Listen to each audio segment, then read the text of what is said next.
Hey, it's me, Aubrey, and today let's talk about how I became an Atenean scholar. To be specific, how I became a financial aid scholar in the Ateneo de Manila University. In this episode, we'll be focusing on how instead of the why. Kasi mamaya wala naman pala kayong pakialam sa why. So, we'll talk about my why in another video. To recap, I am a financial aid scholar in the Ateneo de Manila University, and I'm currently taking AB Diplomacy and International Relations. So in this video, we'll talk about the overview. We'll talk about the overview of the different scholarships available in the Ateneo, some reminders about the asset requirements, and then we'll talk deeper about the financial aid scholarship. I do believe that the Ateneo is generous in giving scholarships to deserving students. Also, during my first year in the Ateneo, students are treated nicely, and I did not experience any form of discrimination at all. To recap, here are the different scholarships available in the Ateneo. So there is the Merit Scholarship, the Director's List Scholarship, and the Academic Scholarship. These scholarships are all awarded to deserving freshmen. So you do not need to apply for these scholarships.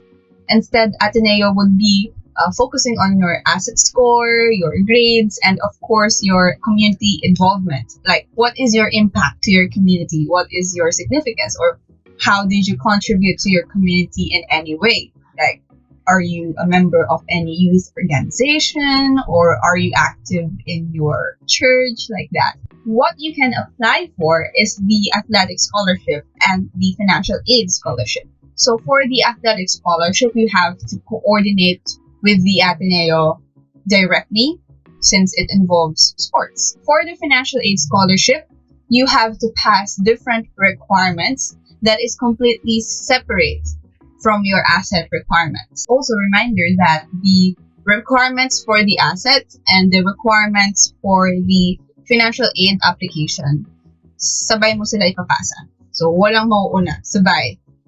So, when you pass requirements for your asset, you also have to pass your requirements for the financial aid application. So technically, there are 3 recommendation letters in the asset, right? The principal, a recommendation letter from your principal, recommendation letter from your advisor or guidance counselor, and then recommendation letter from your teacher. Actually, the next information that I'm about to share with you guys is I found about it accidentally because I always read a lot of things, especially with these things, because I want to be fully informed.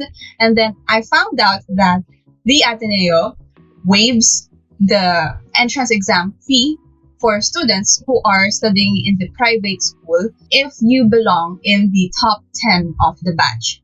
Ateneo waives its entrance fee usually for students from public high school, science high schools, but for private schools, you have to pay. But if you're part of the top 10 of the batch, then your fee is waived. And lastly, you have to pass your personal essay in the Ateneo. I poured my heart and soul in my personal essay. Like, please, pasa niyo ako. In short, hindi mema yung, yung essay ko. It's, I think, 3 pages long. So as you can see, there are a lot of requirements for the asset, right? But the requirements for the financial aid scholarship application is completely separate. So here are the requirements for the financial aid scholarship. There are actually a lot of requirements for the financial aid scholarship, but I only talk about the requirements that are applicable to me. Before that, may I ask some likes below? And also, can I ask for some subscribe naman dyan? Thank you! First, your parents would be the one to fill out the application form for the financial aid.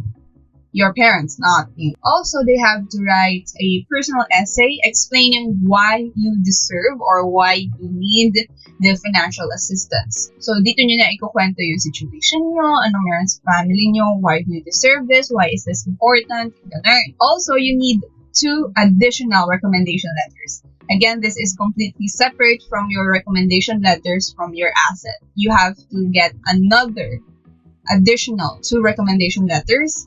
But I asked Ateneo if it's okay to repeat teachers from your previous recommendation letter in the asset, and then they said it's okay. So I repeated some of my teachers from the recommendation letter in the asset, since the recommendation letter in the financial aid application is separate. So it's okay. Also, I passed a copy of our electric bill for the last 2 months. Also, pictures of our kitchen, of our house. Remember that you need to include your refrigerator. Also, for the technical part I passed a certificate of employment and compensation for each working or employed parent. So since my father is the one employed at that time, he requested for the said document in his company. Also, he requested for a copy of his annual income tax return from his company again. Also, I asked a copy of his payslip for the last 2 months prior to the submission of the application. So that's for my father, because my father is the one employed. My mother is a housewife. But also, you have to pass another certificate of employment and compensation for any unmarried sibling that is currently employed. So that's my sister, my oldest sister. So she requested this document in her company. Next, I requested for 100% scholarship for tuition and fees, book allowance, transportation allowance, and food allowance. Also, the dormitory. I also requested for that. Ateneo granted almost all of those except the food allowance, but it's okay. So right now I am 100% scholar. I have I have book and transportation allowance, but since we're studying online already, they transformed that into internet allowance, and it's a total of 15,000 pesos per semester. Also, for the dormitory, we can choose to either stay in the Ateneo dorm or to stay in a separate dorm outside of Ateneo. It's okay. So if we choose to stay outside of Ateneo, they will give us 5,500 pesos per month for the dormitory, because the total of our dormitory scholarship is 55,000 pesos. So it's 5,500 pesos per month. The application form for the financial aid scholarship is found in the Ateneo website also. So remember, you have to pass the financial aid application along with the asset application. Sabay. You have to make sure that your requirements are complete before you pass them, because there is a possibility that you get denied if you do not pass everything.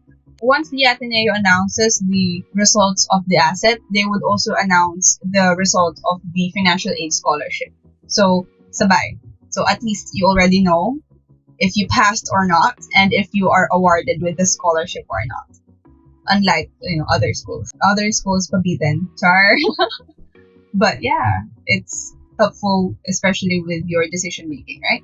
For the grade requirement, financial aid scholarship is the chillest scholarship among others, because we only need to maintain our grades, our QPI, according to the university QPI. So, unlike other scholarships na dapat ganito, dapat ganyan, our required QPI is just the same with normal, regular paying students. Right now, as a freshman, our required QPI is 1.8. So, remember that the highest grade in the Ateneo is 4, not 1, hindi 1. Okay? 4. So, the passing QPI is 1.8. So it's not really a big deal, unlike other scholarships talaga. If indeed you failed a subject or something, Ateneo would be like, nangyari sa'yo. They would give you a chance to explain yourself. And if your reason is valid, they would give you another chance. So again, they're very considerate. They're very generous. So yeah.